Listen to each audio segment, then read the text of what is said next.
So is that my screen visible to all of you guys? Yes. Yes. Okay, good. So guys, आप सब लोग sessions को daily join करना, ठीक है?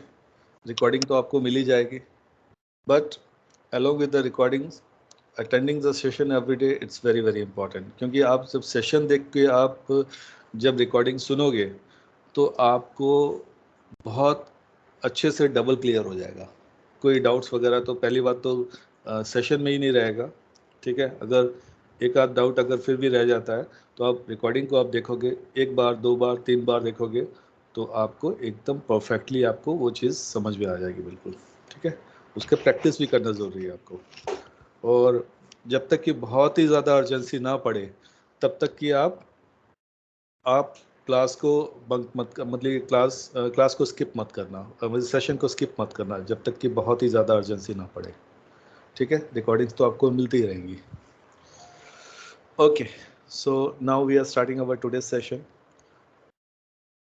तो आइडिया है, मुझे उम्मीद है कि आप सब लोगों ने इस AWS का अकाउंट आपने बना लिया होगा, ठीक है? बहुत सारे लोगों ने, कुछ ने नहीं बनाया, वो भी बना लेना, ठीक है? तो किस किस ने बना लिया गाइज? अजय आपने बना लिया? नहीं सर, मेरा क्रिएट नहीं हो पाया अकाउंट बिकॉज वो इंटरनेशनल ट्रांजैक्शंस के लिए ना कार्ड वर्क नहीं कर रहा है. अच्छा, ठीक है. तो आज हो जाएगा एक्टिवेट. ठीक है, आज हो जाएगा, ठीक है, बना लेना आप. और किसने बना लिया सर गाइज? कैसे बनेगा अकाउंट? वो मैंने ना स्टेप्स मैंने दिए हुए हैं उसमें कल वाली रिकॉर्डिंग में, वो देख के आप बना लेना, ठीक है? कल की रिकॉर्डिंग वीडियो में है. हाँ, कल की रिकॉर्डिंग मैंने लिंक में डाल दी है, तो रिकॉर्डिंग वीडियो आपको मिल जाएगी, ठीक है? और या प्रियांशी आप भी बना लेना, क्योंकि आपका फर्स्ट डे है तो जाहिर सी बात है शायद आपने बनाया ना हो. शयन आपने बना लिया? हेलो शयन? ओके, शायद आप म्यूट पे बोल रहे हो. Actually sir Okay. मैंने लिया था इसमें. हाँ, आपने बनाया अंकुर? हाँ सर. ठीक है, गुड. तो और किस किस ने आप लोगों ने बनाया? आप बैठे हैं यहाँ पर. आपने बनाया? नहीं, आपने नहीं. आपने बनाया? आपने भी नहीं बनाया. आपने नहीं बनाया तो आज बना लेना बेहतर है, क्योंकि सारे प्रैक्टिकल्स वहीं होंगे. तो अकाउंट बनाने के लिए आपको ब्राउज़र पे जाना पड़ेगा. So you have to switch inside the browser application. सो मान के चलते ये मेरी ब्राउज़र एप्लीकेशन है. You have to type aws.amazon.com then /free. आपको टाइप करना पड़ेगा aws.amazon.com/free. प्रेस एंटर करोगे तो जैसे ही आप प्रेस एंटर करोगे तो आपको ये ऐसी स्क्रीन नज़र आएगी, AWS फ्री टियर. अब यहाँ पे आपको नज़र आएगा create a free account, right? यहाँ पे भी नज़र आएगा, यहाँ पे भी नज़र आएगा. So you need to click over here. चाहे यहाँ क्लिक कर लो, चाहे यहाँ क्लिक कर लो. नहीं, create a AWS account, create a free account, यहाँ पे क्लिक करो आप, ठीक है? So now it will ask you to enter the email address. तो जो भी आपका रजिस्टर्ड एक्टिव ईमेल एड्रेस होगा, ठीक है, चाहे वो जीमेल में हो, चाहे वो याहू में हो, चाहे वो किसी भी मतलब की ईमेल, आपका कंपनी का ईमेल एड्रेस हो, कोई भी ईमेल एड्रेस आप एंटर करोगे यहाँ पे. जैसे कि मेरा याहू का ईमेल मैं एज्यूम करके चल रहा हूँ, एक नाम है abc@gmail.com, ठीक है? अगर मान लो किसी का ईमेल एड्रेस है abc@gmail.com, then we have to enter this email address. और AWS अकाउंट का नाम देना पड़ेगा. तो अकाउंट का नाम आप कुछ भी दे सकते हो. The account name must be globally unique. ऐसा नहीं है कि किसी ने मान लो कि अकाउंट का नाम मैं दे रहा हूँ ABC हेलो. अब ABC हेलो नाम का मैं अकाउंट बना रहा हूँ और ये मान लो कि किसी ने पहले से बनाया होगा तो आपको एरर थ्रो आउट कर देगा. तो इसको कुछ ना कुछ यूनिक बनाना है आपको. तो यूनिक बनाने के लिए आप मंथ का नाम दे सकते हो, ईयर का नाम भी दे सकते हो, तो यूनिक हो जाएगा आपका, ठीक है? Then you have to click over verify email address.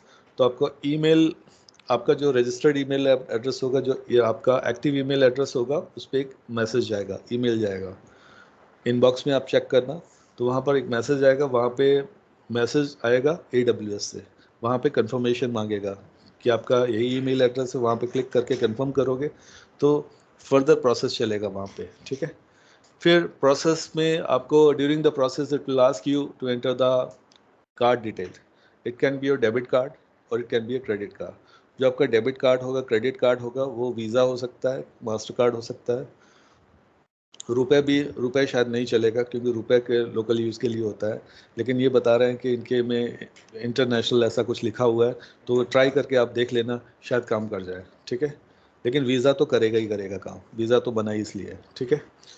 और फिर बाद में एक OTP आएगा आपके मोबाइल नंबर पे, जो आपका बैंक का कनेक्टेड मोबाइल नंबर होगा उस पर OTP आएगा। That one time password you need to enter on the computer screen, और वेरिफिकेशन हो जाएगा कि हाँ ये पासवर्ड जो आपने एंटर किया है, जो आपके मोबाइल पे आया है, वो सेम है कि नहीं है, मैचिंग है कि नहीं है। अगर वो मैचअप कर जाता है, ठीक है, जब वो मैचअप कर जाता है तो आपका अकाउंट एक कंफर्मेशन मैसेज आएगा कि आपका अकाउंट सक्सेसफुल हो चुका है, क्रिएटेड सक्सेसफुल हो चुका है, ठीक है। इसमें बीच में आपको ये भी पूछेगा कि आप ये अकाउंट जो है पर्सनल पर्पज़ के लिए बना रहे हो या बिजनेस पर्पज़ के लिए बना रहे हो। तो आपने बिजनेस नहीं सिलेक्ट करना, आपने पर्सनल सेलेक्ट करना है, क्योंकि you are a learner, right. तो अब एज्यूम करके चलना है कि आपने सारी फॉर्मेलिटीज़ पूरी कर ली, your account has been created successfully. अब आपको सिर्फ लॉगिन करना बाकी रह गया, फर्स्ट टाइम लॉगिन करना। सो अब लॉगिन करे कैसे करोगे आप? You have to type aws.amazon.com।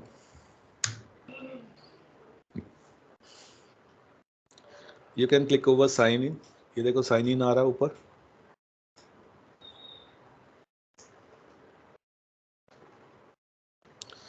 ठीक है। अब ये साइन इन आ रहा है तो ये पूछ रहा है रूट यूज़र हो आप या IM यूज़र हो। जब अकाउंट क्रिएट होता है फर्स्ट टाइम, तो सबसे पहले एक यूज़र अकाउंट क्रिएट होता है ऑटोमेटिकली, जिसको बोलते हैं root user account. So root user is just like an administrator. आपने विंडोज़ ऑपरेटिंग सिस्टम में देखा ही होगा, दो तरह के यूज़र होते हैं, इवन कि 3 तरह के यूज़र होते हैं विंडोज़ में। तो गेस्ट भी होता है, एडमिनिस्ट्रेटर भी होता है, और एक स्टैंडर्ड यूज़र होता है जो कि आप बाद में क्रिएट कर सकते हो, है ना। तो जो एडमिनिस्ट्रेटर यूज़र होता है विंडोज़ को, उसको सारी प्रिविलेजेस होती हैं, सारी परमिशंस होती हैं कि आप कंट्रोल पैनल में भी कोई चेंजेस कर सकते हो, कोई सॉफ्टवेयर को इंस्टॉल करना हो वो इंस्टॉलेशन भी कर सकते हो, सॉफ्टवेयर को अनइंस्टॉल करना हो तो वो भी कर सकते हो। तो कहने का मतलब ये है, एडमिनिस्ट्रेटर को फुल राइट्स होते हैं। तो जस्ट लाइक एडमिनिस्ट्रेटर, यहाँ पर एक रूट यूज़र अकाउंट होता है क्लाउड के अंदर, जिसको फुल परमिशंस होती हैं, ठीक है। तो हम रूट यूज़र से ही लॉगिन करें क्योंकि अभी हमारे पास रूट यूज़र ही है, ठीक है। तो जो भी आपका ईमेल एड्रेस होगा जिसके थ्रू आपने अकाउंट क्रिएट किया, वो ईमेल एड्रेस एंटर करोगे, it will become your root user account. अभी कैप्चा पूछ रहा है, ठीक है, तो ये कैप्चा एंटर करोगे,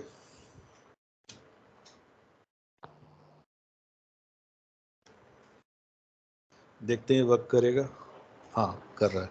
अभी ईमेल एड्रेस पूछ रहा है, तो ईमेल एड्रेस आप जो भी आपका रजिस्टर उस टाइम किया होगा वो ईमेल एड्रेस आप एंटर करोगे, तो आप लॉगिन कर जाओगे अपने सिस्टम के अंदर, अपने क्लाउड के अंदर। तो ये आप क्लाउड के अंदर हम आ चुके हैं। तो वेलकम करते हैं हम सबके लिए कि आपका फर्स्ट टाइम आप लॉगिन हो चुके हैं। जैसे होता नहीं, आप फ्लाइट के अंदर मतलब यहाँ आ चुके हैं, वेलकम करते हैं।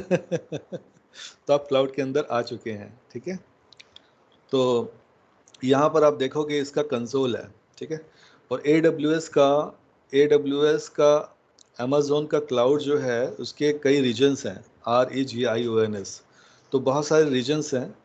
मुंबई रीजन, इंडिया के अंदर एक ही रीजन है जहाँ पर AWS का डेटा सेंटर है, जो कि है मुंबई, एशिया पैसिफिक मुंबई। बाकी अदर कंट्रीज़ में भी बहुत सारे रीजन्स हैं। हम बात करते हैं east, US east, north Virginia USA के अंदर है, और US ईस्ट, यहाँ पे देख रहे हो US ईस्ट। तो यहाँ AWS के डेटा सेंटर्स हैं, है ना, AWS के डेटा सेंटर्स हैं।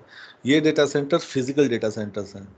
हमें तो वर्चुअली यहाँ पर नज़र आएंगे कि अगर आपको मशीन यहाँ पर बनानी होगी, वर्चुअल मशीन यहाँ बनानी होगी, तो नॉर्थ वर्जीनिया को सिलेक्ट कर लोगे, ठीक है। और नॉर्थ वर्जीनिया को सिलेक्ट करके जो आप सर्वर बनाओगे तो नॉर्थ वर्जीनिया में बन जाएगा। अगर आप ओहियो को सिलेक्ट करो तो ओहियो के अंदर बन जाएगा। तो इसी तरीके से अफ्रीका के अंदर एक डेटा सेंटर है, में एक रीजन है जिसको बोलते हैं Africa, Cape Town. Cape Town एक बहुत बड़ी फेमस जगह है। फिर हांगकांग आ गया, जकार्ता आ गया, ओसाका आ गया, सियोल आ गया, Seoul, Singapore, Sydney, Tokyo, Milan, Paris, Stockholm, Bahrain, South America. तो ये सब AWS के रीजन्स हैं जहाँ पर AWS के जगह जगह डेटा सेंटर्स बने हुए हैं। तो ये सब फिजिकल डेटा सेंटर्स हैं, फिजिकल बिल्डिंग्स हैं, यहाँ पर फिजिकल रैक्स लगे हुए हैं, फिजिकल पूरा पूरा का पूरा infrastructures, everything is in the physical form, ठीक है। But whatever we are creating it will be in the virtual form. Cloud का बैकएंड इंफ्रास्ट्रक्चर वो फिजिकल में है, लेकिन कस्टमर के लिए वर्चुअल फॉर्म में है, और उसी का तो पैसा वो ले रहे हैं, रेंट ले रहे हैं वो, कि आप आइए हमारे इंफ्रास्ट्रक्चर को यूज़ कीजिए, सब कुछ वर्चुअलाइज बनाइए, उसके बदले में हम आपको बिल चार्ज करेंगे। ओके, अब बात करते हैं ये जो रीजन्स जो हैं। Guys, are you getting clear? Hello, clear हो रहा है सबको? Yes yes. ठीक है, हेलो। हाँ ठीक है। हेलो सर, हेलो, एक क्वेश्चन था मेरा। हाँ बोलिए। एक्चुअली जैसे जब अकाउंट क्रिएट किया था उसके बाद वो हम्म। पूछ रहा है कि माय रोल इज और आई एम इंटरेस्टेड इन, तो उसमें हम्म। क्या स्टूडेंट सेलेक्ट करेंगे इसमें या क्या अच्छा, सेलेक्ट वो करेंगे? अकाउंट क्रिएट करने के बाद बोल रहे हो, जब आपने अकाउंट क्रिएट किया था वो इंटरेस्टेड इन आपकी, वो आप कुछ भी दे दो, वो जस्ट एक जस्ट फॉर्मेलिटी होती है ना। IT के रिलेटेड कुछ भी दे दो उसमें आप, ठीक है। बाकी स्टेप्स को फॉलो करते जाओ, अकाउंट आपका क्रिएट हो जाएगा। अब ठीक। मतलब इससे कोई अगर रोल हम कोई और दे दे तो उससे कुछ फंक्शंस रिस्ट्रिक्ट हो जाते हैं या ऐसा कुछ नहीं तो नहीं नहीं, होती? ऐसा कुछ नहीं होगा, ऐसा कुछ नहीं होगा। कौन से फंक्शंस वैसे नज़र आ रहे हैं वहाँ पे?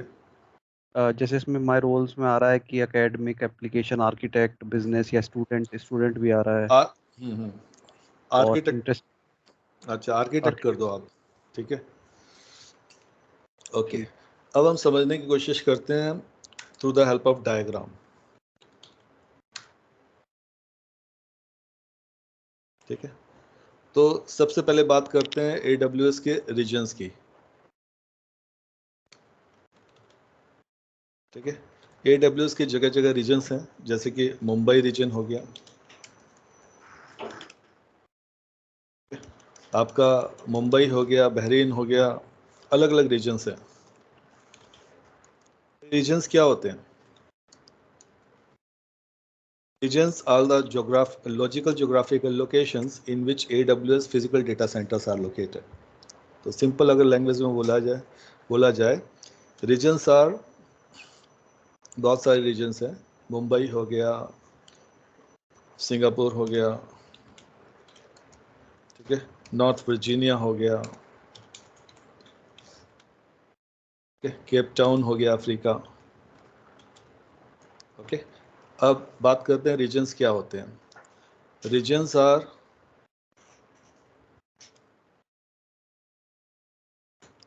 logical geographical locations in which AWS data centers are located, ठीक है। यहाँ पर AWS के डेटा सेंटर लोकेटेड हैं, बने हुए हैं, ठीक है। और रीजन्स के अंदर होते हैं availability zones. Regions are containing availability zone.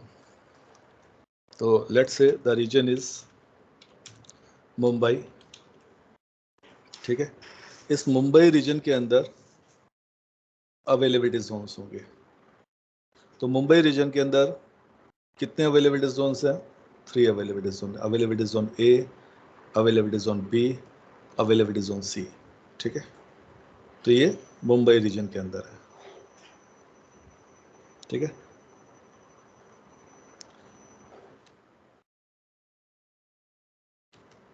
Zone A,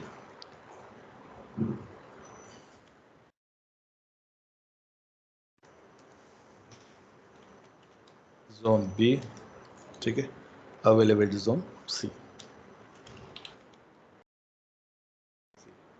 तो ये अवेलेबिलिटी जोन्स क्या है? अवेलेबिलिटी जोन्स वो लोकेशंस हैं, एक्चुअल लोकेशंस हैं जहाँ पर AWS के डेटा सेंटर्स लोकेटेड है। रीजन के अंदर तो कई अवेलेबिलिटी जोन्स आते हैं। रीजन तो एक लॉजिकल ज्योग्राफिकल लोकेशन है, ठीक है, और उसके अंदर फिर अवेलेबिलिटी जोन्स आ गए। और अवेलेबिलिटी जोन्स के अंदर आगे बिल्डिंग्स, डेटा सेंटर बिल्डिंग। अब अगर इमेज लेके चले यहाँ पर,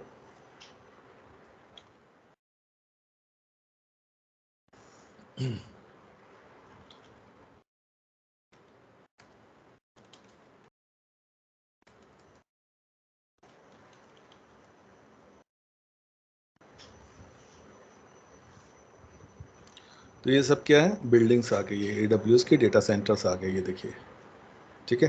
तो यही पिक्चर ले लेते हैं, ये ले लेते हैं, चलो ठीक है।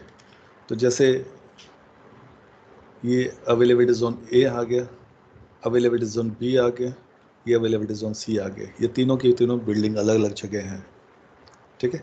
अब Mumbai is a very big city, तो मुंबई के अंदर जो है 3 जगह हैं जहाँ पर डेटा सेंटर AWS के मौजूद हैं। तो एक वो 3 डेटा सेंटर्स जो हैं, वो 3 लोकेशंस जो हैं उनको बोलते हैं अवेलेबिलिटी जोन, जहाँ पर फिजिकल डेटा सेंटर्स लोकेटेड हैं। Availability zone A, availability zone B, availability zone C, ठीक है। तो ये अवेलेबिलिटी जोन, एक availability zone is at least 20 kilometers far from the second availability zone. So there is a minimum distance in between the one availability zone and the second availability zone, at least 20 kilometers, right? So 20 kilometers का distance है one availability zone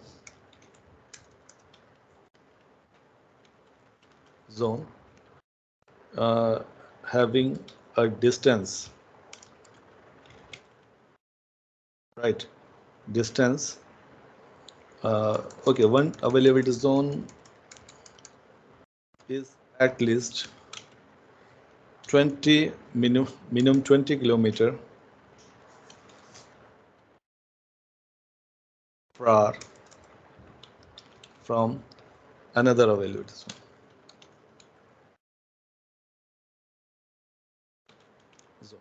ठीक है, 20 भी हो सकता है, 21 भी हो सकता है, 25 भी हो सकता है, 30 भी हो सकता है, 40 भी हो सकता है, लेकिन 20 तो होगा ही होगा। लेकिन इन अवेलेबिलिटी जोन्स को बनाने की जरूरत क्या पड़ी, मतलब ज़्यादा अवेलेबिलिटी जोन्स को बनाने की जरूरत क्या पड़ी, ये क्वेश्चन है। क्योंकि एक अवेलेबिलिटी जोन होगा वो भी काफ़ी होगा, उसके अंदर भी वर्चुअल मशीन्स बन सकती हैं। और ये सब अवेलेबिलिटी जोन्स दूर क्यों हैं, 20 या 25 किलोमीटर या 30 किलोमीटर दूर क्यों है, डिस्टेंस क्यों मेंटेन करके चल रहे हैं, ये भी एक क्वेश्चन है। तो रीज़न ये है कि एक अवेलेबिलिटी जोन इसलिए, एक ही अवेलेबिलिटी जोन इसलिए नहीं बनाए, एक से ज़्यादा अवेलेबिलिटी जोन इसलिए बनाए क्योंकि कल को अगर एक अवेलेबिलिटी जोन क्रैश हो गया तो आपका data recover second availability zone से भी हो सकता है, थर्ड अवेलेबिलिटी जोन से भी हो सकता है।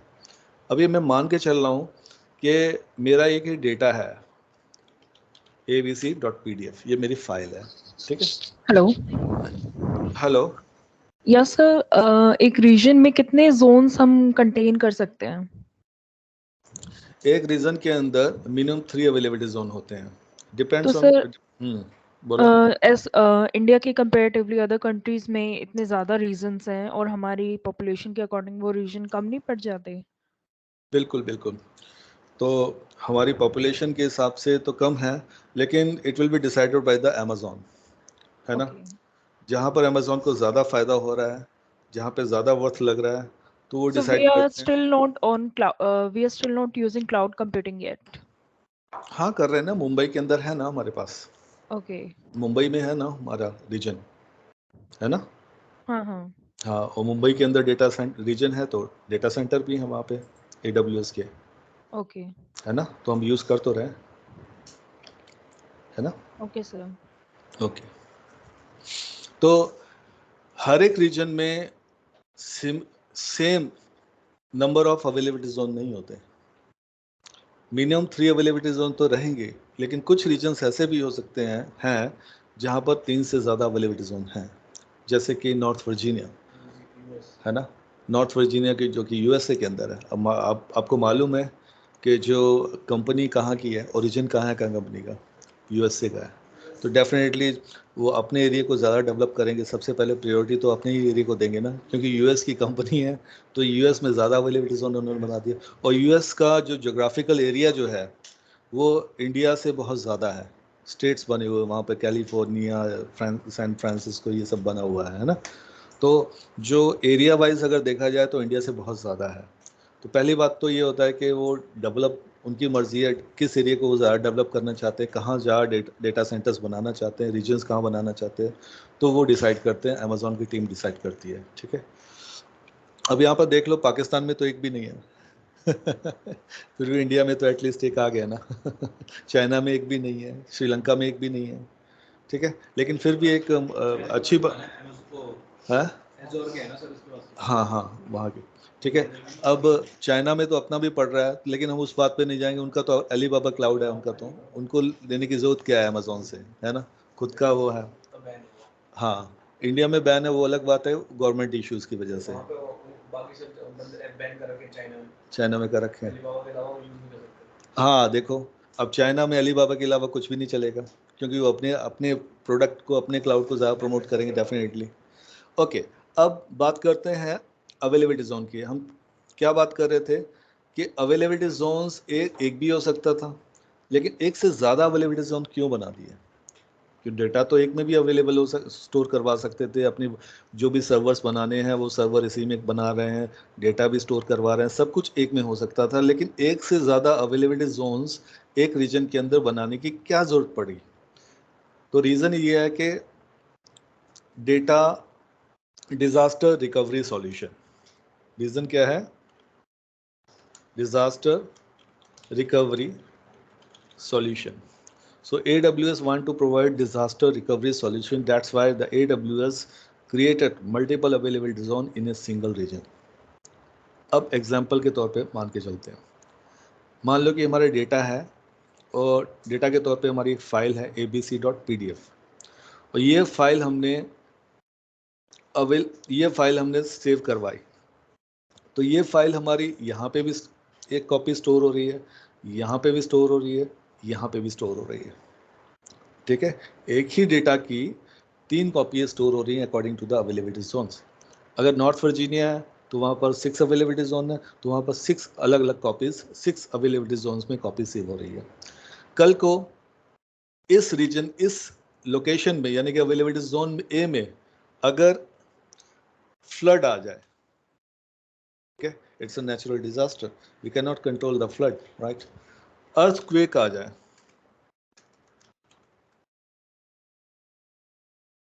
ठीक है, या फायर हो जाए, साइक्लोन आ जाए, कुछ भी हो जाए, तो क्या होगा? तो ये सारा का सारा अवेलेबिलिटी जोन जो होगा ये डाउन हो जाएगा, ख़त्म हो जाएगा, ठीक है। और अगर सिंगल अवेलेबिलिटी जोन है और वो सिंगल अवेलेबिलिटी जोन में आपका डेटा स्टोर है, वो अवेलेबिलिटी जोन अगर ख़त्म हो जाता है, डिस्ट्रॉय हो जाता है because of the natural disaster, तो आपका डेटा जो है होगा लॉस्ट हो जाएगा, कंप्लीटली लॉस्ट हो जाएगा। So it is not good, right. तो इसी रीज़न से in order to ensure the high availability of your data, AWS created multiple availability zones, right? तो जो भी आपने फाइल आपने अपलोड करी, बनाई, वो फाइल आपकी यहाँ पे भी जा रही है, यहाँ पे भी जा रही है, यहाँ पे भी जा रही है। अगर इन केस इस एरिया में, स्पेसिफिक इस एरिया में अवेलेबिलिटी जोन में अगर कोई natural disaster kind of situation होती है, फ्लड आ जाता है, सुनामी आ जाता है, कुछ भी हो जाता है, तो ये it will affect only the single availability zone O, and availability zone B, availability zone C still available, because the tsunami will affect, or any natural disaster will affect only the one area. तो यही reason है कि जितने भी availability zone जो बने हैं वो मिनिमम 20 किलोमीटर्स के डिस्टेंस पे बने हैं। 20 kilometre it's a huge distance. ऐसा तो नहीं होगा एक कुछ भी नेचुरल डिजास्टर आएगा वो ए में भी आ जाएगा, बी में भी आ जाएगा, सी में भी आएगा। यही रीज़न है कि जो सारे के सारे डेटा सेंटर एक ही जगह, सारी की सारी बिल्डिंग्स एक जगह इकट्ठी नहीं बना दी। अगर ये तीनों की तीनों बिल्डिंग, ये 3 के 3 डेटा सेंटर एक ही जगह, एक ही लोकेशन में बना दिए जाते, अगर यहाँ पे कोई डिजास्टर होता तो सारी की सारी बिल्डिंग जो कोलैप्स हो जाती और हमारा डेटा अनअवेलेबल हो जाता। So that's why it is pre planned, AWS planned to create the multiple availability zones and the data center in the at least the 20 kilometers distance far from each other, ठीक है। अब यहाँ पर अगर कोई collapse होता है, कोई नेचुरल डिजास्टर आता है, तो कम से कम यहाँ से रिकवरी हो जाएगी, यहाँ से रिकवरी हो जाएगी। ठीक है। अगर मान लो यहाँ पे भी आती है बाढ़ या सूखा, कुछ भी ना कुछ होता है, बाढ़ आती है, साइक्लोन आता है, यहाँ पे भी आता है, तो कम से कम थर्ड से हो जाएगी। So that's why the reason AWS planned to create multiple availability zone within a single region। ठीक है। अब एक चीज और बताता हूं मैं, ये जो अवेलेबिलिटी जोन्स हैं ये एक दूसरे के साथ कनेक्टेड रहते हैं। ठीक है। So each and every availability zone they are connected with each other, they are connected with each other. ये इसके साथ कनेक्टेड है, ये इसके साथ कनेक्टेड है, ये इसके साथ कनेक्टेड है। So each and every availability zones are connected with each other with the help of the cable. That cable we are calling as fiber optic cable। एक फाइबर केबल होती है, फाइबर ऑप्टिक केबल होती है। ठीक है, ठीक है। तो फाइबर ऑप्टिक केबल होती है, उसकी मदद से with the help of the fibre optic cable each and every availability zones are continuously in connection with each other. ठीक है। एक दूसरे के साथ डेटा सिंक होता रहता है। सिंक का मतलब होता है, अगर मान लो कि डेटा आपने अपलोड किया, वो यहाँ पर अपलोड हुआ, तो इस डेटा की कॉपी यहाँ पे भी सिंक होकर आ जाएगी, यहाँ पे भी सिंक होकर आ जाएगी, रेप्लिकेट होकर आ जाएगी। ठीक है। तो आपस में एक दूसरे के साथ कनेक्टेड रहते हैं through the network cables, and that network cable is called as fibre optic cables. और आपको मालूम है फाइबर ऑप्टिक केबल जो होता है एक लॉन्ग डिस्टेंस कवर करता है, वो ग्राउंडेड केबल्स होती हैं। With the help of the fiber optic cables, each and every availability zones are in the connection with each other। ठीक, ठीक है। ये हुआ अवेलेबिलिटी जोन और रीजन्स। अब रीजन्स के अंदर देखोगे आप, रीजन्स के कोड होते हैं। ठीक है। अब यहाँ पर नोटिस करो, यहाँ पर एशिया पैसिफिक, ये देखो यूएस ईस्ट नॉर्थ वर्जीनिया, ये एक नाम है, लेकिन इसका कोड भी दिया हुआ है यूएस ईस्ट 1। ठीक है। यूएस ईस्ट ओहियो एक नाम है, लेकिन इसका एक रीजन कोड भी दिया हुआ है यूएस ईस्ट 2। ये एक रीजन्स है। इनको जस्ट उसी तरह सिमिलर समझो जैसे कि आपको रिजर्वेशन करवाना होता है, टिकट तत्काल या इसी का लेना पड़ता है। ठीक है। तो उसमें आपको IRCTC की वेबसाइट में जब रिजर्वेशन करते हो तो वहाँ पे आपको डेस्टिनेशन रेलवे स्टेशन का कोड देते हो, है ना। जैसे दिल्ली हो गया DLI हो गया, और न्यू दिल्ली हो गया NDLS हो गया। ठीक है।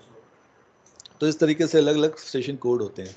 फ्लाइट के भी कोड होते हैं, जैसे फ्लाइट में आप एयरक्राफ्ट में आप फ्लाई करने जाते हो, तो कौन सी फ्लाइट में जाते हो वो फ्लाइट का कोड होता है, हर एक फ्लाइट का कोड नंबर होता है। तो वैसे ही यहाँ पर हर एक रीजन को एक अपना अपना स्पेसिफिक कोड दे दिया गया है। अब मुंबई का देखते हैं, मुंबई का दे दिया AP-South-1। ठीक है।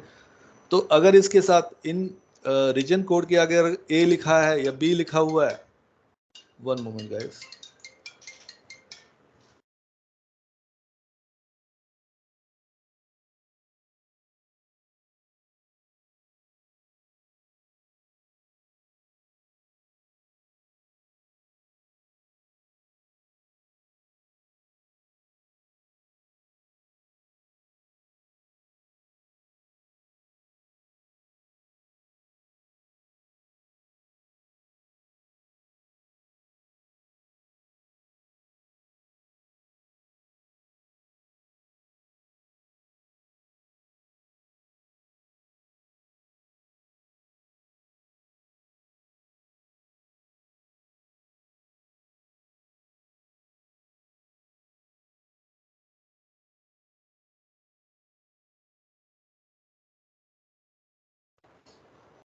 कभी कभी ऐसा होता है मैं बोल रहा हूँ लेकिन म्यूट पे ही बोल रहा हूँ।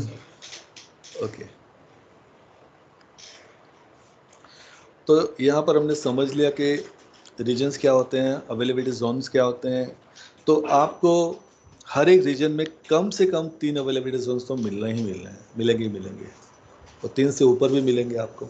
तो 3 से ऊपर जैसे कि नॉर्थ वर्जीनिया हो गया, in the north Virginia you will find 6 availability zones, means 6 data centres के लिए आपको स्पेस मिलेगी आपको। ठीक है। अब कोड के बारे में हमने समझा। अच्छा, मैं क्या बोल रहा था कि यहाँ पर अगर आप AWS की वेबसाइट पे जाओगे, पोर्टल पे जाओगे, तो यहाँ पर US ईस्ट 1 लिखा हुआ। ठीक है। अगर जब आप वर्चुअल मशीन बनाओगे, वर्चुअल मशीन का मतलब है वर्चुअल सर्वर, वो वर्चुअल सर्वर आपका विंडोज़ प्लेटफॉर्म में भी हो सकता है, लिनक्स प्लेटफॉर्म में भी हो सकता है। तो पूछेगा किस अवेलेबिलिटी जोन में इसको डालना चाहते हो, तो आपका आएगा US ईस्ट 1A आएगा।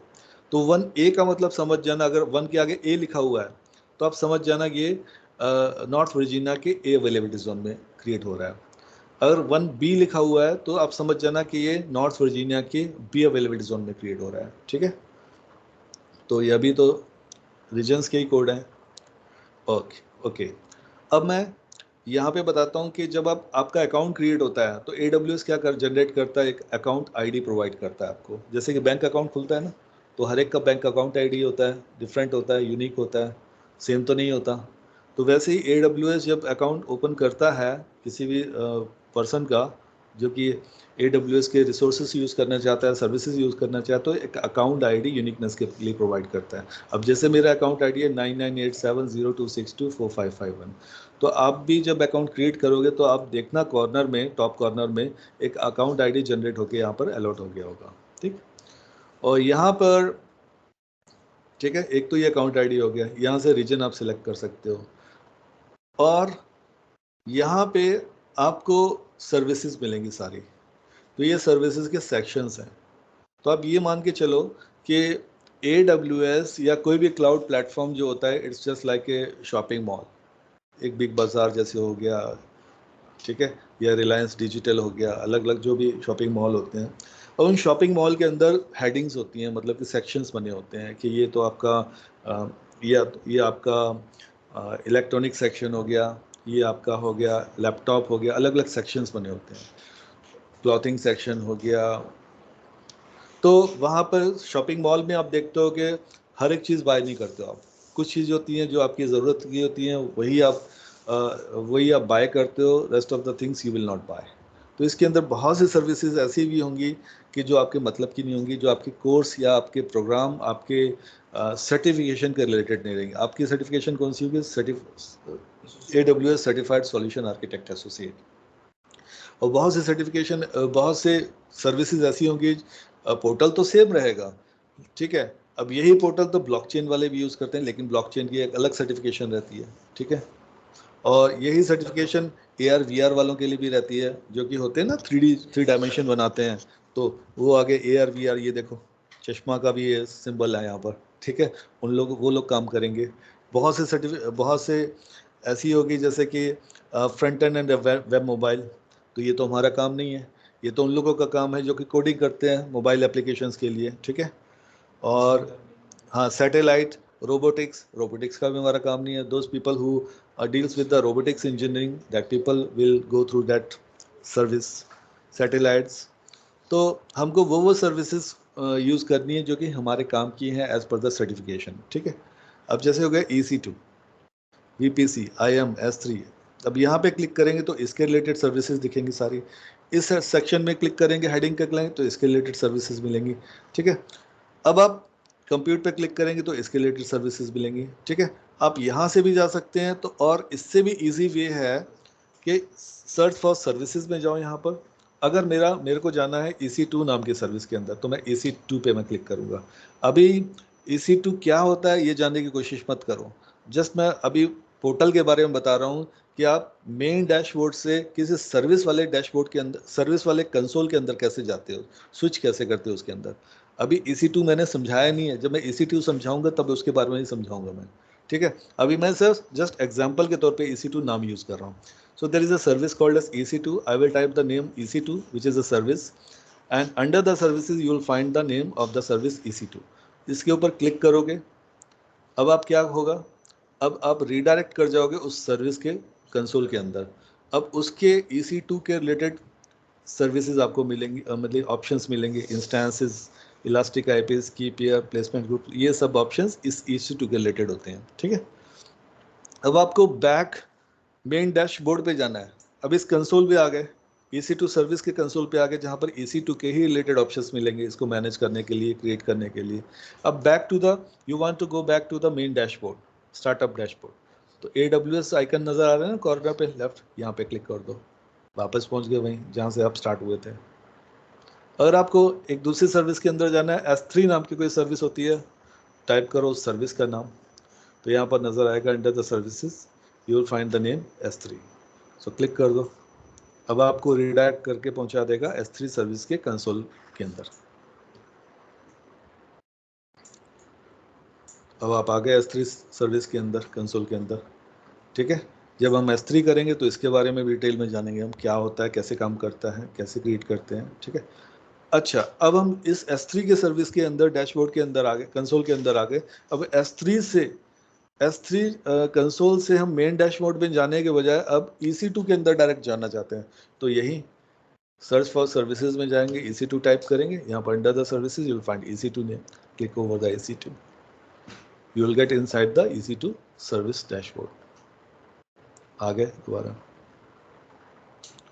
बैक जाना चाहते हैं मेन डैशबोर्ड में, AWS पे क्लिक करो। तो AWS पे आप तब क्लिक करोगे जब आप स्टार्टअप पॉइंट पे जाओगे AWS के। अगर आप रीजन को चेंज करना चाहते हो, देखो अभी आप मुंबई के रीजन के अंदर हो, अगर मैं कुछ भी किसी सर्विस के अंदर मैं काम करूंगा तो वो सारे के सारे, मान लो कि एक सर्वर मैं क्रिएट करता हूँ, ठीक है, किसी भी EC2 सर्विस को यूज करके एक मैं सर्वर क्रिएट करता हूँ, तो वो सर्वर जो क्रिएट होगा, जो मेरा रीजन ऊपर में सिलेक्टेड रहेगा, उस रीजन के अंदर वो सर्वर मेरा बनेगा। अगर मैं यहाँ पर मुंबई की जगह अगर मैं नॉर्थ वर्जीनिया कर देता हूँ यहाँ पर, तो मैं क्विकली नॉर्थ वर्जीनिया के अंदर आ गया। अब मैं जो भी काम करूंगा वो नॉर्थ वर्जीनिया के अंदर हो रहा है ना, कितना अच्छा है ना, कि यहीं पे बैठे बैठे मैं एक सिंगल कंसोल के थ्रू मैं अलग अलग कंट्रीज में काम कर पा रहा हूँ। अब मैं नॉर्थ वर्जीनिया के अंदर काम कर रहा हूँ, जो भी चीज़ मैं क्रिएट करूंगा वो नॉर्थ वर्जीनिया के अंदर उनके डेटा सेंटर के अंदर क्विकली वहाँ पर क्रिएट हो रही होगी। सोचो ज़रा, ठीक है, इंडिया के अंदर मैं बैठा हूँ लेकिन नॉर्थ वर्जीनिया के अंदर वो सर्वर क्रिएट हो रहे होंगे, वो नेटवर्क क्रिएट हो रहा है, सब कुछ। ठीक है। अब यहाँ से आप किसी भी रीजन के अंदर आप स्विच कर सकते हो। सिंगापुर के अंदर जाना है तो सिंगापुर पे सिलेक्ट कर दो।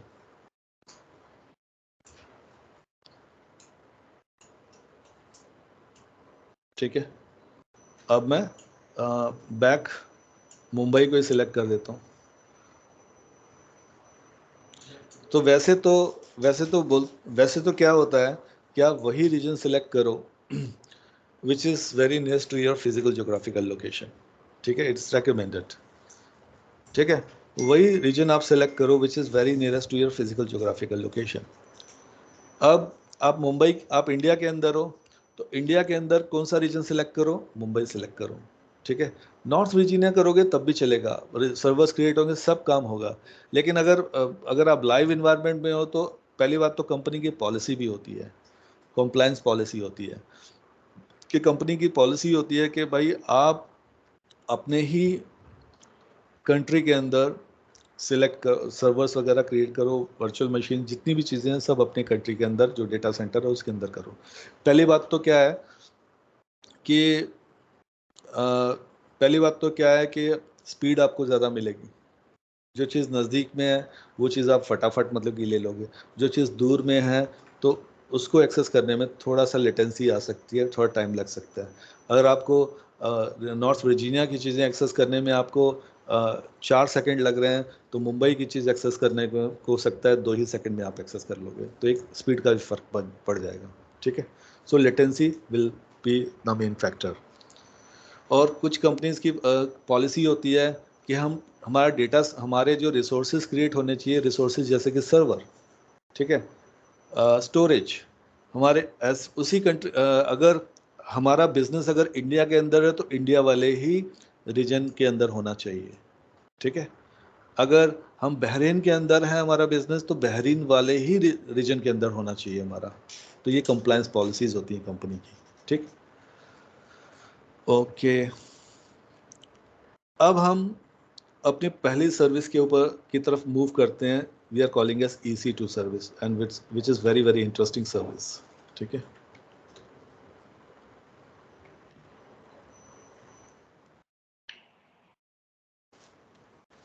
so EC2 is a very very important service in AWS. EC2 stands for Elastic Compute Cloud. हाँ, कंप्यूट का पार्ट है। ठीक है, लेकिन अगर आप पार्ट ना भी करें, जस्ट आप समझे कि EC2 क्या होती है, S3 क्या होती है, आपको हेडिंग याद रखने की भी जरूरत नहीं है। आप डायरेक्ट जाओ, EC2 टाइप करो, आप उसके अंदर स्विच कर जाओगे। ठीक है, ऐसे नहीं तो किस किस के सेक्शन याद करते रहोगे तो यहाँ पर आप टाइप करो यहाँ पे आप जाओगे, इसका मतलब जो होता है इलास्टिक, इसकी फुल फॉर्म होती है इलास्टिक कंप्यूट क्लाउड। अब इसको कैसे समझते हैं? हम फिजिकल इन्वायरमेंट में, फिजिकल डेटा सेंटर के अंदर जो हम सर्वर्स बना रहे थे, that all the servers were in the physical form, ये हमारे फिजिकल फॉर्म है। लेकिन वही सर्वर्स अगर हम क्लाउड के अंदर बना रहे हैं, that all the servers will be in the virtual form. ठीक, वर्चुअल सर्वर्स। तो इलास्टिक कंप्यूट क्लाउड ऐसी सर्विस है जहां पर हम वर्चुअल सर्वर्स क्रिएट कर सकते हैं, वर्चुअल मशीन्स क्रिएट कर सकते हैं। ठीक है, we can create virtual machines.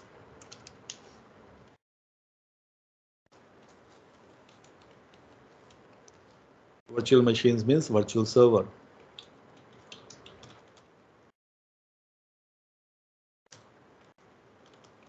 ठीक है, सो वर्चुअल मशीन्स हम क्रिएट कर सकते हैं किस सर्विस के अंदर? EC2 सर्विस के अंदर। ठीक है, EC2 सर्विस के अंदर वर्चुअल मशीन्स क्रिएट कर सकते हैं। और वर्चुअल मशीन्स क्या होते हैं? Virtual servers. Virtual machine, virtual servers को हम बोलते हैं EC2 इंस्टेंसेस। ठीक है, इंस्टेंसेस। तो मैंने वर्चुअल मशीन नाम क्यों लिया? ताकि समझ जाओ। ठीक है, अजीब सा लगता है ना EC2 इंस्टेंसेस सुनने में। अगर मैं बोलूँगा वर्चुअल सर्वर तो आपको इजीली क्लिक होगा, माइंड में समझ में आएगा, अरे वर्चुअल मशीन सर्वर्स तो मैं जानता हूँ। अब मैं वर्चुअल सर्वर्स को बोलने के बाद जब मैं EC2 इंस्टेंस बोलूँगा तो आपको समझ में आ जाएगा कि हाँ, वर्चुअल सर्वर्स आप रिलेट करोगे यार, वर्चुअल सर्वर यानी कि वर्चुअल मशीन्स जिसके अंदर कुछ ना कुछ ऑपरेटिंग सिस्टम होता होगा। ठीक है, सो EC2 इंस्टेंसेस बोलते हैं। हाँ, लॉजिकल में वर्चुअल एनवायरनमेंट में। ठीक है, तो जो वर्चुअल सर्वर्स होते हैं उनको बोलते हैं EC2 इंस्टेंसेस। जैसे कि ये मेरा वर्चुअल मशीन है, वर्चुअल सर्वर है, ये मेरा EC2 इंस्टेंस भी कहेंगे इसको, इस इंस्टेंस या वर्चुअल सर्वर। ठीक है, इस वर्चुअल सर्वर के अंदर कुछ ना कुछ ऑपरेटिंग सिस्टम रहेगा। That operating system, it might be Windows operating system or it can be Linux based operating system.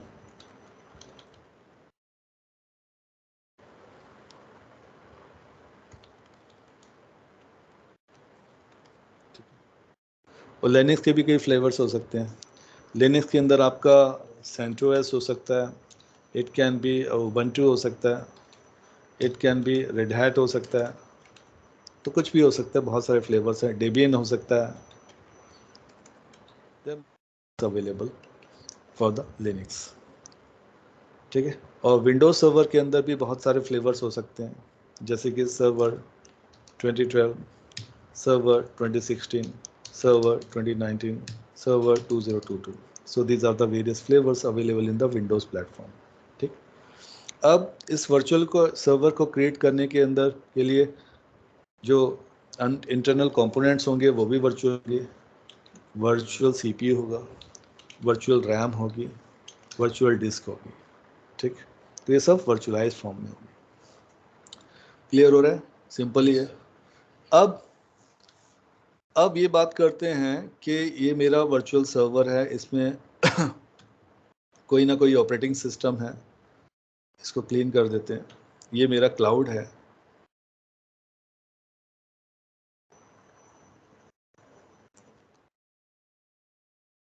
ठीक है, AWS क्लाउड है। इस AWS क्लाउड के अंदर चाहे मैं विंडोज़ का सर्वर बना सकता हूँ, चाहे मैं लिनक्स का सर्वर बना सकता हूँ। ये मान के चल रहा हूँ कि ये मेरा विंडोज़ का सर्वर है, इसमें कोई ना कोई विंडोज़ सर्वर का ऑपरेटिंग सिस्टम है, और ये मेरा लिनक्स का सर्वर है।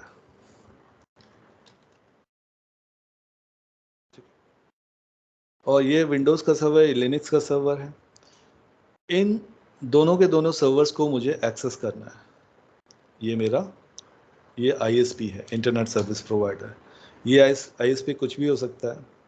इट कैन बी टाटा, जो कि इंटरनेट सर्विस प्रोवाइडर प्रोवाइड कर रहा है। ये रिलायंस भी हो सकता है, ठीक है, जियो होता है ना, जियो, स्पेलिंग यही है। हाँ, रिलायंस जियो भी हो सकता है, एयरटेल भी हो सकता है, स्पेक्ट्रा नेट भी हो सकता है। ठीक है, कुछ भी हो सकता है इंटरनेट सर्विस प्रोवाइडर। और ये मेरा लैपटॉप है।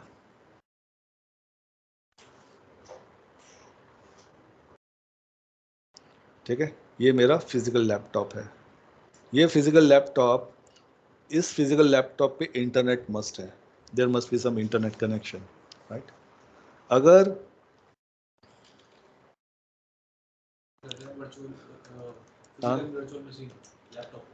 हाँ फिजिकल मशीन बोल लो, तो ये मेरी फिजिकल मशीन है। ये मेरा चाहे डेस्कटॉप भी हो सकता है जो कि कंपनी ने फिक्स दिया हो मेरे को, चाहे तो मेरा कंपनी का लैपटॉप भी हो सकता है, चाहे मेरा पर्सनल फिजिकल लैपटॉप भी हो सकता है। तो ये फिजिकल मशीन है मेरी, तो हम फिजिकल मशीन भी लिख सकते हैं।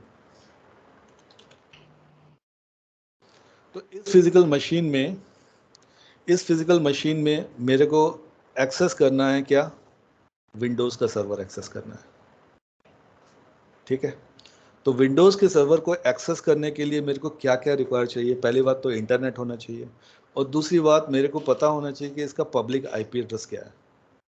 तो हर एक वर्चुअल सर्वर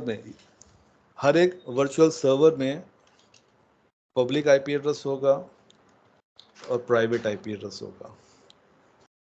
मान के चलते हैं पब्लिक आईपी एड्रेस, जो ये सर्वर जो है इसका पब्लिक आईपी एड्रेस 5.0.0.4 है, और इसका प्राइवेट आईपी एड्रेस जो है 10.0.0.1 है, और इसका पब्लिक आईपी एड्रेस जो है पब्लिक आईपी जो है वो 6.0.0.4 है, और इसका प्राइवेट आईपी जो है 10.0.0.2 है, समझ लो। ठीक है, अब मेरे को विंडोज सर्वर का मेरे को एक्सेस चाहिए, किस पे, रिमोट एक्सेस चाहिए इस कंप्यूटर पे। ये मेरा फिजिकल कंप्यूटर है, तो मेरे को क्या करना पड़ेगा, मेरे को ये पता होना चाहिए कि इस कंप्यूटर का पब्लिक आईपी एड्रेस क्या है, इस रिमोट कंप्यूटर का। ठीक है, तो यहाँ पर मेरे को एक एप्लीकेशन इंस्टॉल होनी चाहिए मेरे फिजिकल कंप्यूटर पे। वो एप्लीकेशन का नाम है रिमोट डेस्कटॉप कनेक्शन।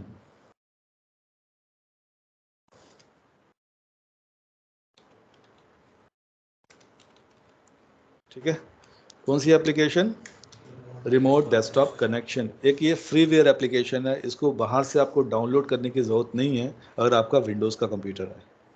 लेकिन अगर आपका मैकबुक है तो उसमें तो आपको ख़रीदनी पड़ेगी वो एप्लीकेशन, शायद कुछ डॉलर्स वगैरह चार्जेस होंगे तो इसीलिए मैं मैक से मैं परहेज़ करता हूँ। मैक हर चीज़ पे फास्ट तो है, नो डाउट।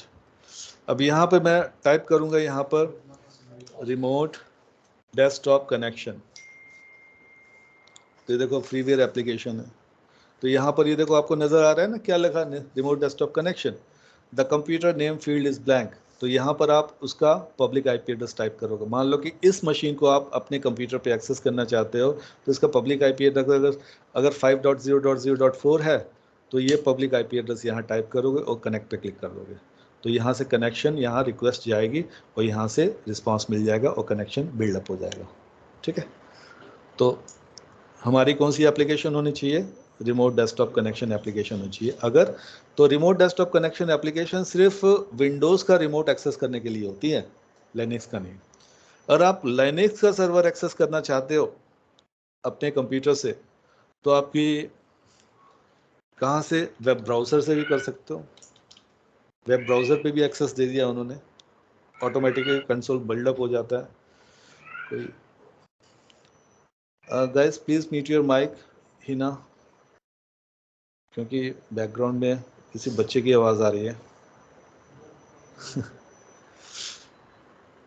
ओके, अगर आप वेब ब्राउज़र से भी कर सकते हो रिमोटली एक्सेस।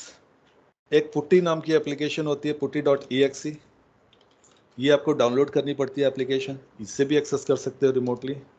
cmd.exe एप्लीकेशन होती है जो कि पहले से हर एक विंडोज़ के कंप्यूटर पे ऑलरेडी इंस्टॉल होती है, यहाँ से भी एक्सेस कर सकते हो। ठीक है, cmd कैसे होती है, cmd है, ये देखो cmd कमांड प्रॉम्प्ट। ठीक है, तो इससे भी आप एक्सेस कर सकते हो।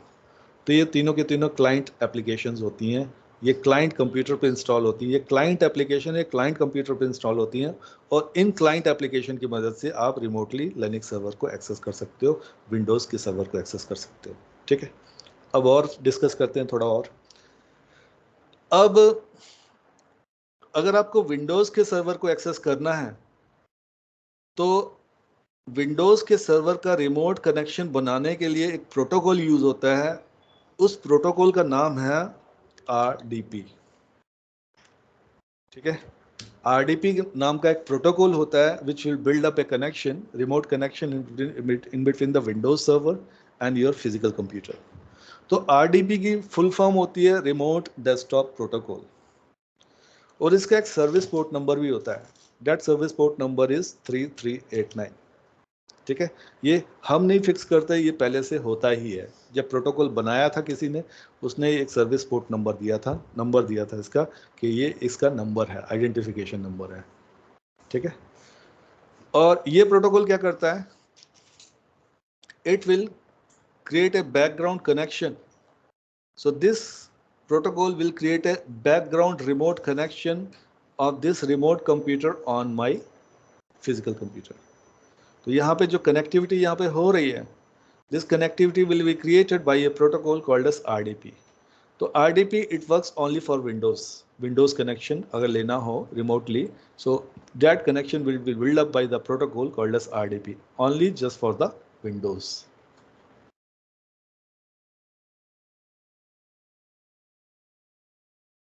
ठीक है, कईयों को डाउट रहता है, कईयों को फिर भी समझ में नहीं आता, यार RDP तो है, कोई क्वेश्चन इंटरव्यू पूछ लेता है, यार RDP से क्या मैं लिनक्स सर्वर को एक्सेस करवाऊंगा, तो बोल देता हाँ, लेकिन एक्चुअल में RDP जो यूज होता है वो विंडोज की रिमोट एक्सेस करने के लिए होता है।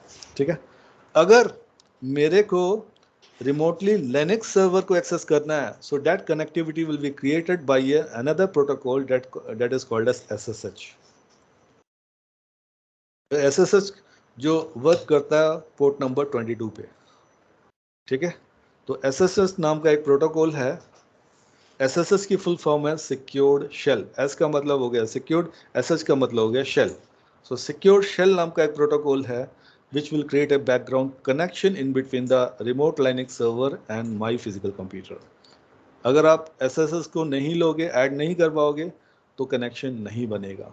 अगर लिनक्स सर्वर का आपके कंप्यूटर पे रिमोट कनेक्शन नहीं हो पाएगा। अगर आप RDP नहीं लोगे तो आपका विंडोज सर्वर का रिमोट कनेक्शन आपके फिजिकल कंप्यूटर पे नहीं हो पाएगा। लेकिन ये प्रोटोकॉल हमको कहाँ ऐड करवाने पड़ते हैं? So this protocol we need to add in a component, that component we are calling a security group. आने वाले टाइम में जब हम प्रैक्टिकल करेंगे, कल हम प्रैक्टिकल करेंगे, तो आप देखोगे सिक्योरिटी ग्रुप भी होगा एक। ठीक है, तो security group is just like A firewall.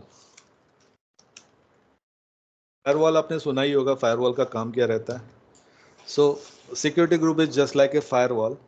Firewall will filter the network traffic, what traffic should be inside, what traffic should be go inside, वो हम डिसाइड करते हैं कि भाई किसको अंदर आने देना है, किसको अंदर नहीं आने देना है। It's just like a gate keeper, it's just like a security guard, है ना।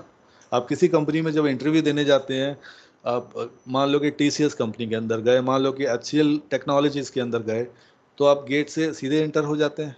नहीं जाने देता। वो बोलता है कि पहले अपना प्रूफ दो, आइडेंटिफिकेशन प्रूफ दो, अपना मतलब कि मेल दिखाओ। अगर आप इंटरव्यू के लिए आए हो तो इंटरव्यू वाला मेल दिखाओ जहाँ पे रिटर्न में होना चाहिए HR ने आपको अप्रूवल दिया है, तो आप दिखाओगे। फिर उसमें वह देखेगा अच्छा ठीक है, ये तो आपने दिखा दिया, अब मेरे को चेक भी करने दो अपने कंप्यूटर पे, अपने रजिस्टर पे मेरे देखने दो, इस नाम का श्याम नाम का एक पर्सन आया है, तो मेरे रजिस्टर में उसको आने के लिए अलाउ किया गया नहीं है। वो देखेगा हाँ मिला हुआ है, बोले हाँ आपकी एंट्री तो है, श्याम अगर आए तो उसको आने देना, तो बोलेगा yes sir you can go inside, आप HR से मिल सकते हो। एक बंदा ऐसा है उसको परमिशन नहीं है, वो देखेगा बोलेगा मेरा नाम महेश है लेकिन मेरे को अंदर जाना है, मेरे को HR से मिलना है। बोला ठीक है, let me hold on sir, please wait here and let me check in my register there is an entry with your name और नॉट। वो देखेगा महेश महेश, यार महेश नाम की तो कोई एंट्री ही नहीं है, तो इसका मतलब आपको परमिशन नहीं है, सॉरी सर हम आपको नहीं जाने दे सकते। तो ये चेकिंग का काम कौन कर रहा है? वहाँ पे सिक्योरिटी गार्ड कर रहा है। तो यहाँ पे चेकिंग का काम कौन कर रहा है? सिक्योरिटी ग्रुप कर रहा है। नाम से ही देख लो पता लग रहा है सिक्योरिटी ग्रुप, वहाँ पर सिक्योरिटी गार्ड। अगर यहाँ पर RDP की एंट्री है तो अगर विंडोज के कंप्यूटर के लिए कोई रिमोट कनेक्शन बनाने के लिए रिक्वेस्ट आ रही है किसी फिजिकल कंप्यूटर से, तो उसको अलाउ करने देगा, जाने देगा। अगर एसएसएस की एंट्री है तो किसी लिनक्स के सर्वर के साथ कनेक्टिविटी बनाने के लिए किसी फिजिकल कंप्यूटर से रिक्वेस्ट आ रही है तो उसको अलाउ होने देगा। अगर ये दोनों एंट्री नहीं है तो कनेक्शन नहीं बनेगा, रिजेक्ट हो जाएगा। वहीं पे आपको परमिशन नहीं मिलेगी, सिक्योरिटी ग्रुप अलाउ नहीं करेगा। ठीक है, तो ये बहुत इंपॉर्टेंट चीज़ें थी।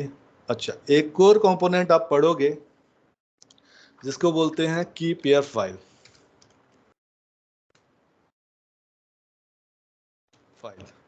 ठीक है, की पेयर फाइल जो है, कुछ भी आप बनाओगे इसकी एक्सटेंशन होगी .pem।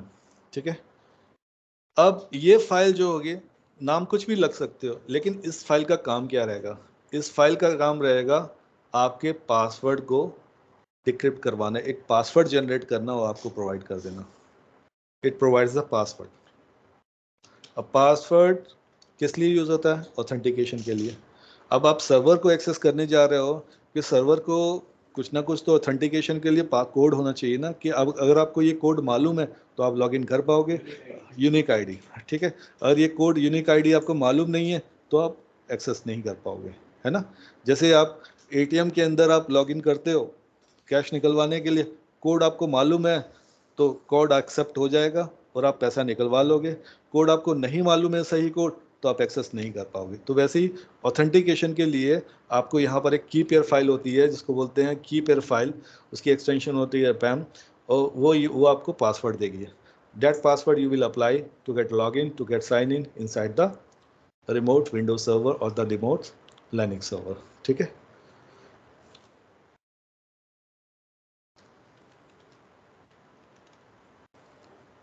इनसाइड EC2 इंस्टेंसेस कह लो या सर्वर्स कह लो, कुछ भी बोल दो आप।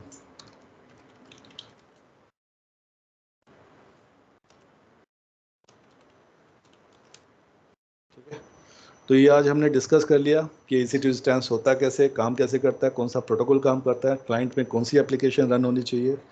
तो कल इसका सब का सब प्रैक्टिकल करेंगे और लाइव में आपको दिखाऊंगा अपने फिजिकल कंप्यूटर से रिमोट वर्चुअल मशीन्स को क्रिएट करने के बाद उसको एक्सेस करके बताऊंगा मैं। ठीक है, लाइनक्स का क्रिएट करेंगे, विंडोज़ का भी क्रिएट करेंगे।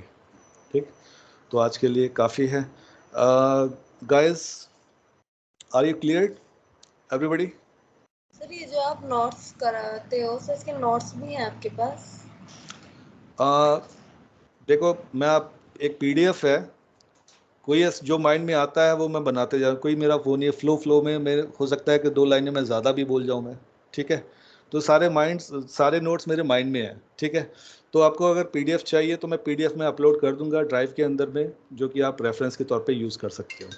ठीक है, बाकी जो मैं बता रहा हूँ उसको, वीडियोज़ को ध्यान से देखो आप। 1 मोमेंट गाइस।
हेलो,